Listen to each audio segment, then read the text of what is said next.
للہ رب العالمین والصلاة والسلام علی سید المرسلین اما بعد فاعوذ باللہ من الشیطان الرجیم بسم اللہ الرحمن الرحیم۔ فیضان فتاوی رضویہ شریف کا سلسلہ ہے۔ فتاوی رضویہ شریف کی 10ویں جلد کتاب الزکوٰۃ سے کچھ مسائل کا بیان کیا جائے گا۔ امام اہل سنت مجدد دین و ملت مولانا شاہ امام احمد رضا خان علی رحمۃ الرحمن کا فتاوی رضویہ شریف 20 علوم کا جامع اور ہزارہ علمی اور تحقیقی مواد پر مشتمل ہے۔ 20 کی تعداد میں اس میں تحقیقات، 200 سے زیادہ اس میں رسائل اور ہزارہ فتاوی اور تقریباً 20,000 سے زیادہ مسائل اس میں بیان کیے گئے ہیں۔ 30 جلدوں پر مشتمل یہ فتاوی اردو زبان کا سب سے ضخیم ترین فتاوی ہے۔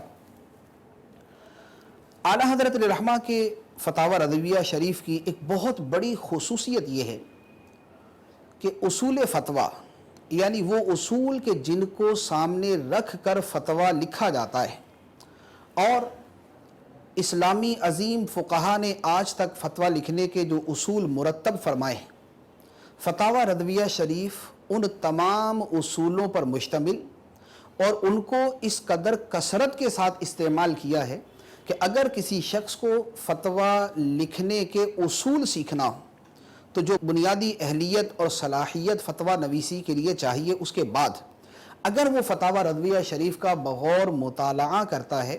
تو اسے فتویٰ نویسی کے تمام اصول فتاوی رضویہ شریف سے بڑی اچھی مشق کے ساتھ مل جائیں گے۔ فقہاء کرام کی کتابوں میں مسائل کے 2 طریقے ہیں جو بڑے بڑے فقہاء کرام گزرے ہیں، جو اجتہاد کے کسی مرتبے پر فائز ہوتے ہیں اور جن کی فقاہت اپنے زمانے میں اور اپنے مابعد آنے والوں کے اندر ایک ضرب المثل کی حیثیت رکھتی ہے۔ ان فقہاء کرام کا انداز یہ ہوتا ہے کہ بعض اوقات ایک اصول بیان کیا جاتا ہے، وہ اصول کسی مجتہد نے بیان کیا، وہ اصول مجتہد کے شاگردوں میں سے کسی نے وضع کیا، یا اس کے بعد والوں نے وہ اصول بنایا، ایک قاعدہ کلیہ بنایا۔ اب عظیم فقیہ کا کام یہ ہوتا ہے کہ اس اصول کو سامنے رکھے، اس سے جزئیات کا استخراج کرتا ہے، یعنی اس سے دیگر مسائل اخذ کرتا ہے۔ ایک اصول بن گیا، اس اصول سے بہت سارے مسائل کو اخذ کیا جاتا ہے، بہت سارے مسائل کو حاصل کیا جاتا ہے۔ اور بعض اوقات یہ ہوتا ہے کہ بہت سارے جزئیات ہیں، بہت سارے مسائل ہیں۔ کتب فقہ کے اندر ایک کتاب ہے فتاوی شامی ہے، فتاوی عالمگیری ہے، فتح القدیر ہے، ہدایہ ہے، اس کے علاوہ بنایہ، عنایہ، کفایہ، مختلف کتابوں کے نام ہیں۔ ان کتابوں میں ایک موضوع سے متعلق مسائل کا بیان ہے۔ اب وہ جو مسائل کا بیان ہے وہ مسائل منتشر ہیں، اور یہ مسائل، ان مسائل کا یہ حکم کیوں ہے، ان کا کوئی اصول بیان نہیں کیا گیا۔ ان تمام جزئیات کو سامنے رکھ کر، ان تمام مسائل کو سامنے رکھ کر ایک اصول بنا لینا، یہ بہت بڑا کام اور عظیم فقاہت کی دلیل ہوتا ہے۔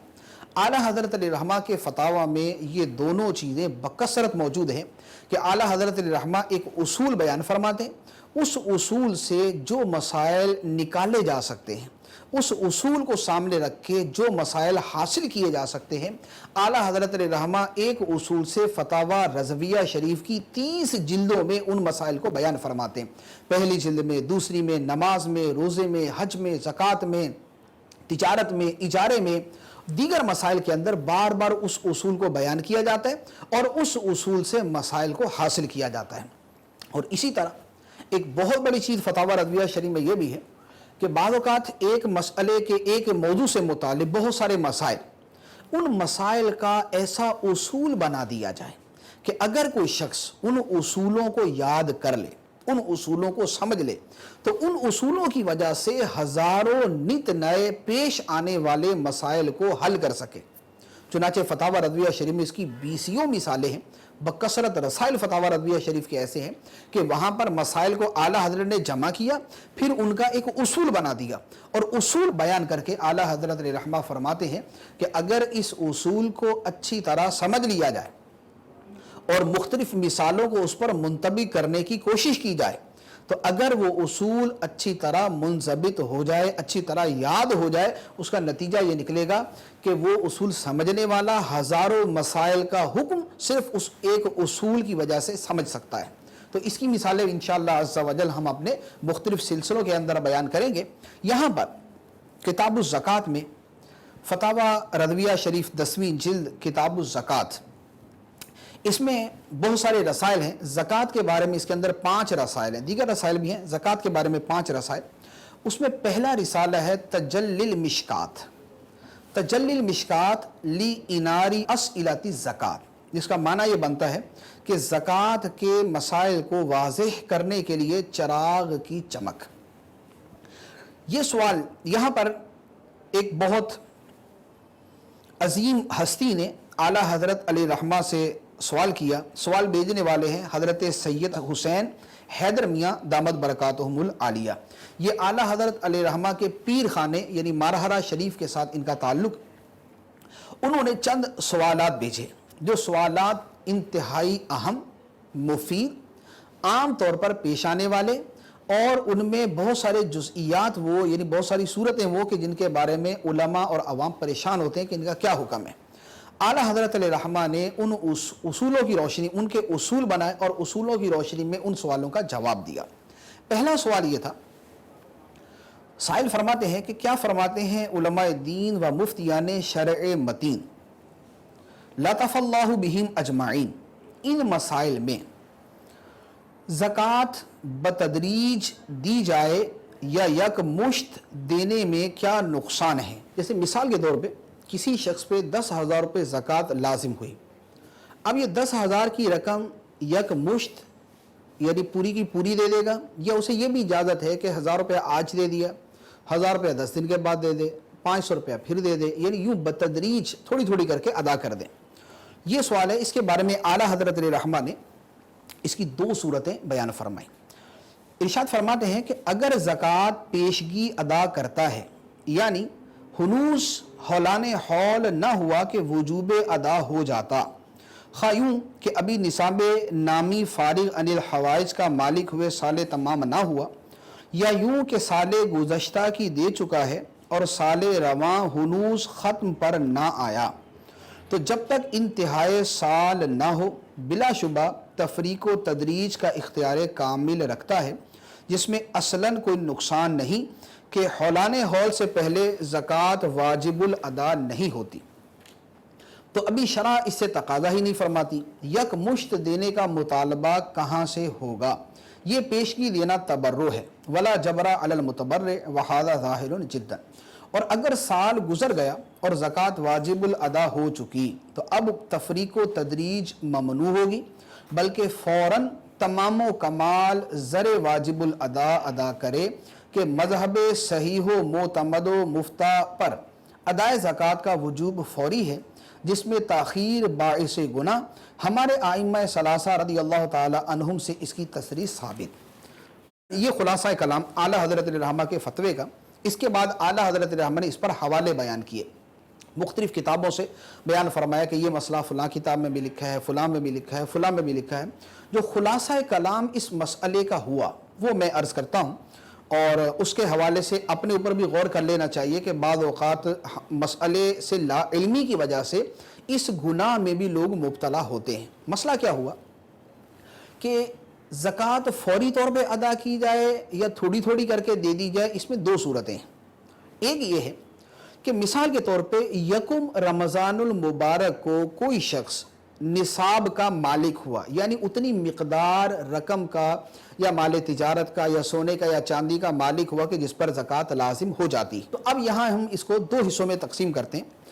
ایک صورت یہ ہے کہ اگلا رمضان المبارک نہیں آیا، یعنی ابھی اس رقم پر سال پورا نہیں ہوا، جب تک کسی نصاب پر، کسی مال زکوٰۃ پر یعنی جس سے زکوٰۃ دی جائے اس پر سال پورا نہ ہوا ہو، تو اجازت ہے کہ مقدار زکوٰۃ ساری کی ساری ادا کر دی جائے، اور یہ بھی اجازت ہے کہ تھوڑی تھوڑی کر کے ادا کر دی جائے۔ اب مثال کے طور پہ ایک شخص کے